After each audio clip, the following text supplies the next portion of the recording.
Hump Day. We got a lot to talk about today. You see the title. I know some people are very triggered by that title. Watch the video. Speaking of,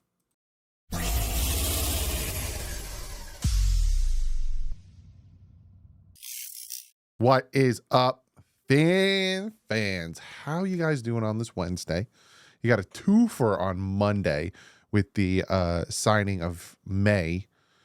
And we're going to talk a little bit more about that because he had a quote that he said that was very interesting to me. We're going to talk a little offensive line. I want to do a video kind of going more in depth with the offensive line because Omar Kelly came out with a fantastic article. Tomorrow, me and the boys over at Crance's Corner did a draft. If you haven't been following over there, and we were drafting our all-time Miami Dolphins team.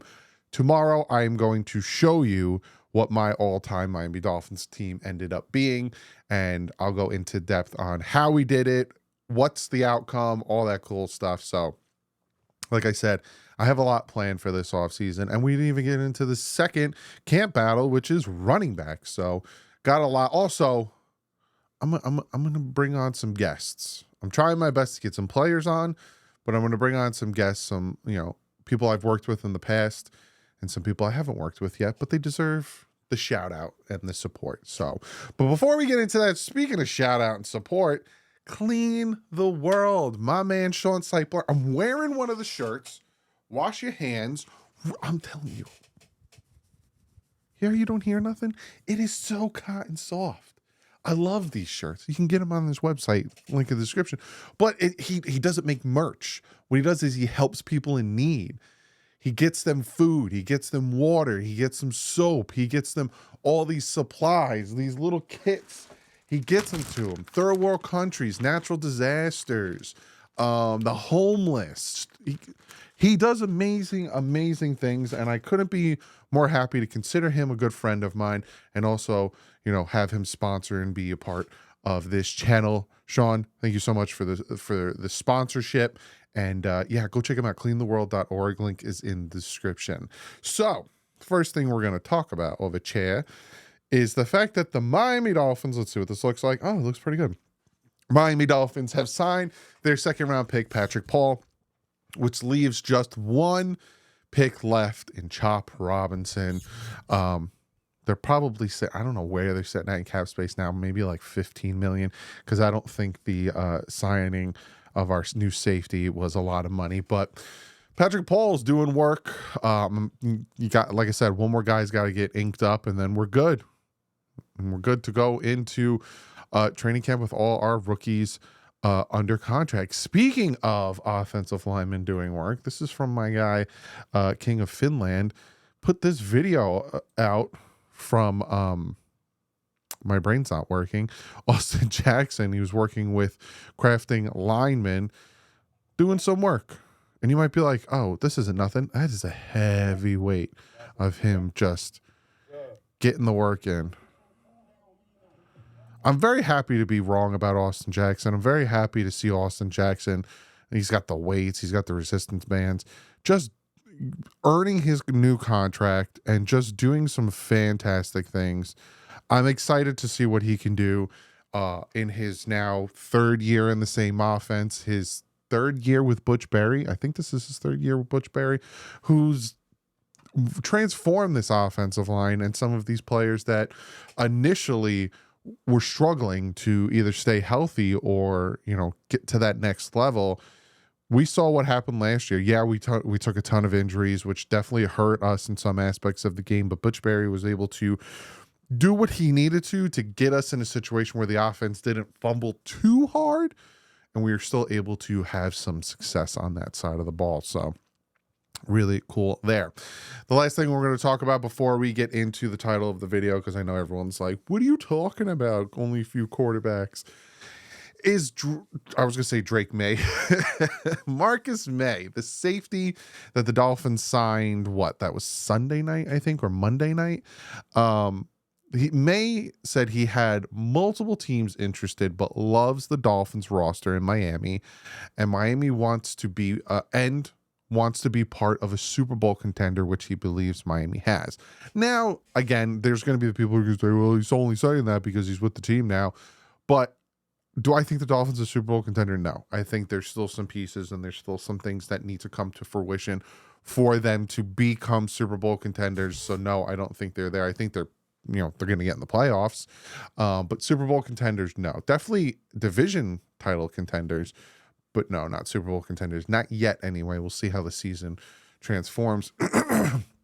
But the fact that he chose the Dolphins over other contenders, and, he's not the only one. OBJ, he chose the Dolphins over other teams, and a bunch of other guys did. Kind of shows that the Dolphins have something going here. A lot of people, and I made the video talking about the fact that, team friendly and no, that's not a good thing and this, and that. But it shows that, player friendly, not team friendly, coaches. It shows that if the players respect you and if other players see like what's going on, like, hey, the Dolphins are having success. They're not in this whole turmoil, AKA the New York Jets. I don't know if you've heard, but Aaron Rodgers had an unexcused absence from their mandatory minicamp yesterday. And Robert Saleh came out and said that he didn't know about it, and Aaron Rodgers will be fine, but he had, something he had to do, which it's like, if you knew he had something to do and it's unexcused and Hassan Reddick is still not, it's just, to me, him missing minicamp is nothing, Aaron Rodgers, but the fact that it was unexcused, like Saleh knew, but he didn't excuse, like, it's just something's going on, over there in the Meadowlands. But, they see the culture and they want to come play for Miami. So I find that to be extremely interesting. Now, let's get into the meat and potatoes of this video. And that is our boy, or it depends on your thought process on Dan Orlowski. But Dan Orlowski was doing this, just making it neater so I can make it bigger for you guys. He was doing this whole series on his Twitter. I will never call it X. And in this one, he talks about the Miami Dolphins and the New England Patriots finishing up the AFC East. And I essentially started it where the Dolphins start. And we're going to take a listen to hear what he has to say, and we'll react to it. Interested because Tua's contract's not done yet. Will it get done? All that. So I think I firmly placed Tua in the you can win a ton of football games with Tua as your starting quarterback. There's only a couple you win because of. Mm-hmm. And then I was thinking to myself, it's such a... And that's the thing that people who don't like Tua will never agree with, is he's a good quarterback. I have so many people, and again, okay, whatever you say. He's a good quarterback. He's a really good quarterback. And you can win, like you said, a ton of games. And there's going to be the few that you win because of. In the Atlanta Falcons game, he got his the score with 2 minutes left. You have the Ravens game where the fourth quarter, with the headsets not working, he brought us back 21 points to win the game. Buffalo Bills game, that 3rd and 22 pass. Like, there's so many games where he helped us win those games. People don't want to give him credit for the Dallas Cowboy game because it was all field goals, but you had to get in field goal range, especially that last drive where he took control of the team and took control of the huddle and then the play call. So there are some games where he'll win it for you, but of course, need some help. Unique offense that Tua operates with Mike McDaniel. And if we're being honest, I'm not saying these players are the same people or one player may not be better than the other, but to operate and execute this offense the way that Tua has in the last 2 years, in my opinion, the guys that I think can do it at that level or maybe a little bit better, there's not many of them. I have Patrick, because he's Patrick, that can run Miami's offense exactly with all the motions and the shifts and the play fakes and the ball handling and the anticipation of windows. I think Patrick can. I think Joe Burrow can. I think C.J. Stroud can. C.J. Stroud's I think smart. Brock Purdy can. And I think Stafford can. Those are the only guys that I'm unequivocal that they can. If you want to see how smart C.J. Stroud is, go watch him with Parsons and how when they pick their teams and stuff, and even him breaking that. C.J. Stroud is so smart. His Wonderlic score was way below Tua's 13. But he is such a smart man. Like, holy crap, especially when it comes to football. That's why I like that. People are like, do I have a 13 Wonderlic score? I blocked somebody on Twitter because they made fun of him getting a concussion and talk about his 13 Wonderlic score. Like, be classy. A Wonderlic score means nothing. It's such a nonsensical thing for people to bring up about him. But go listen to CJ Stroud talk about football. That kid is smart. Operate this offense in Miami the way that Tua has. There's some fringe guys. I think Dak is a fringe guy with it. Goff, maybe Jordan Love. So it's interesting because you sit there and go, well, his contract's not done yet. It should get done. You probably don't place him in the Patrick Burrow, Josh Allen world, but you're going to win a ton of games with them. And when it comes to Mike McDaniel's offense, there's not a lot of guys that can run that offense and operate and execute that offense as efficient and at a high level like Tua has. I think Miami's got to get that deal done and get it done quickly for that organization and their future. Yeah. And that's the one thing, and it's always going to be something. And like I said, okay, whatever you say, because Tua could go out and win a Super Bowl, get the MVP, do a Mahomes and get the MVP of the Super Bowl and the season, and no one will give him credit. Though not no one. I apologize. Not no one. The ones that we know won't give him credit. They will say it's because of the wide receivers. It's because of the system. It's because of Mike McDaniel. It's not because of him. Hey, Trent Dilfer won a Super Bowl. Blah, blah, blah. Oh, this guy won a Super Bowl. Oh, this guy won a Super Bowl. They won't ever give him credit. They won't, because they have that. And you talk about they have that hatred for him. And then they come out there, oh, I don't hate him. Not as a person. But Darren Orlovsky's not wrong.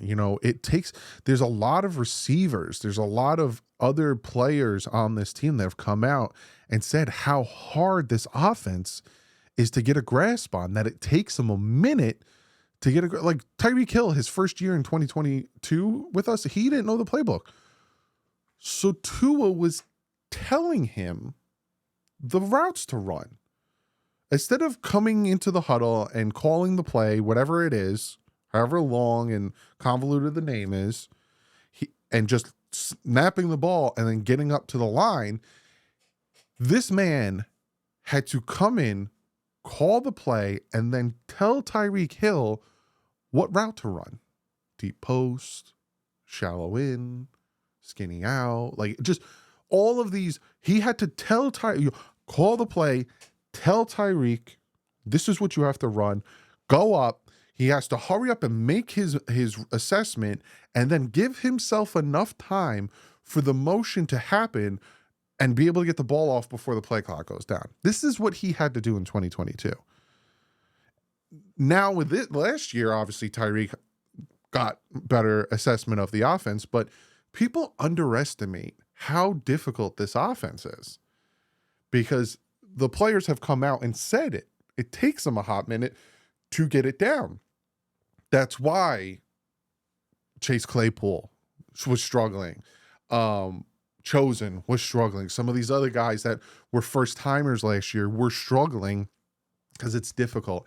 And Tua is now in the mode and the mindset, being into his third year, of teaching. But even in his first year, like I said, he was teaching people how to run this offense. Now, yes, it is predicated towards Tua, but that shouldn't be a knock on Tua. And the fact that it is a knock on Tua is kind of a lazy take. Because I always bring up the example, Josh Allen. He had an offensive coordinator that was trying to keep him in the pocket, was trying to change his game, make him a pocket passer, threw 3 dumb interceptions to the same guy over and over again. And the first half of their season was just up and down and up and down. They get rid of him. Joe Brady comes in, and Joe Brady completely changes the offense to predicate to Josh Allen. And what happens? They win the division. They go on this long winning streak, and they do good. Obviously not in the playoffs, wide right. They don't call him a system quarterback. Joe Burrow coming into the league. Hey, what plays do you like from LSU? We're going to incorporate them into the playbook to predicate the offense to you. Justin Herbert. on the record, Staley saying they incorporated Oregon's plays into the playbook to accommodate to him. Why is it such a knock on Tua that an offense is now predicated towards him for the first time in his NFL career in 2022 when everyone else gets it as soon as they get brought in because they're supposed to be their franchise quarterback? Like, you're not going to have Tom Brady running RPOs or, stuff that Lamar Jackson would run because that's just not what he runs. So the fact that, that Mike McDaniel's like, I see your strengths. And we talked about with Kurt Warner. It's that precision throw. It's the anticipation. It's the manipulation. It's all of these things. I'm going to make an offense around that so you can shine because we need our starting quarterback to shine. Versus I'm going to force you into this offense that is made for somebody else. And you need to learn it. I don't care if you shine or not because this guy, he's more comfortable than, like, it's just so asinine to me that people are like, well, he's a system quarterback. All quarterbacks are system quarterbacks. Or the only reason he's doing well is the offense is built for him. Yes. Why is that a stigma? Every NFL quarterback has an offense predicated towards them. Go back. There was an article talking about what Andy Reid did. And Andy Reid took Patrick Mahomes when he noticed that his weapons were just hot garbage and made him a conservative passer. If I could find the article, I'll link it below. Made him more of a conservative passer because he had to change it up. Like, I don't understand why it's such a thing for Tua. And there's going to be people in the comments that are going to be like, because Tua sucks and because, that's not the case and you don't know what you're looking at and this and that, which, okay, whatever you say. But I agree, not a lot of people can run certain offenses. Again, look at Josh Allen the first half of the season last year, having a hard time running their offense. In the second half of the season, he took off. Some quarterbacks are better fit for certain offenses. It is what it is, and that's how it works. And Mike McDaniel was like, I'm going to help my franchise quarterback instead of being like, I'm going to make my franchise quarterback's life hell. I don't know why you would do that. Don't you want to win? Like, don't you want to put your guys in situations to be successful? I just never got that. And it's not a knock on Brian Flores. It's just in the back of my head, I just remember the interview with Mike Gesicki about the Tennessee Titan game. Did you have a game plan going into that game? No. And then the weather affecting it. Did you make any adjustments at halftime? No. And I'm just like, why not? It just never makes any sense to me. But he's a defensive guy, so. But that's what I got for you guys today. Comment below. Let me know what you guys think. I will see you tomorrow. Like I said, Grace's Corner. You're going to see my Miami Dolphins roster. And we're going to talk about it. And I want to hear how you guys feel about it. And then Friday, I'm going to try my best to get the first collab of the off season. Off season. Well, and that, like usual, stay classy. Events up.